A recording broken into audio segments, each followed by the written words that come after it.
नमस्कार बंधू भगिनींनो, आपल्या सगळ्यांचं सहर्ष स्वागत आहे स्वास्तिकम या माझ्या चॅनलवर।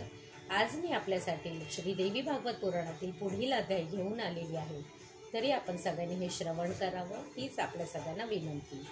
ओम नमश्च चंडिकाय, ओम नमश्च चंडिकाय। त्रिशिराचा वध। अशा प्रकारे लोकलाज आणि पापाचे भय सोडून त्रिशिराचा वध करण्याकरिता इंद्र तपोवनात आला। तेथे त्रिशिरा दृढ आसनावर समाधिस्थ झालेला होता। त्याची निष्पाप तेजस्वी अशी मूर्ती पाहून क्षणभर इंद्र विचारात पडला, पण पापशुद्धीचा जय होऊन त्याने आपले परमायुध वज्र त्याच्यावर सोडले। तत्क्षणी त्रिशिरा ऋषी जखमी होऊन भूमीवर पडले। इंद्राचे एवढ्या समाधान झाले नाही।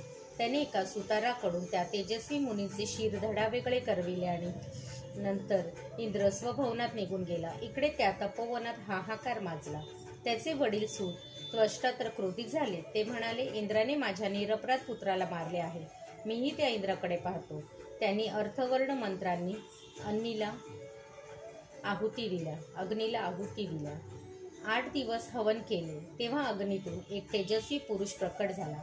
त्याला त्यांनी पुत्र मानले आणि त्याचे नाव वृत असे ठेवले। वृत मुनींना म्हणाला, आपण शोकमग्न का आहात? मी आपला शोक दूर करीन, आपण आज्ञा द्या।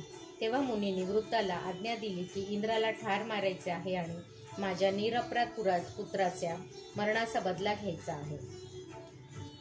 श्रीदेवी पर्णमस्तु, शुभम भवतु, शुभम भवतु, शुभम भवतु।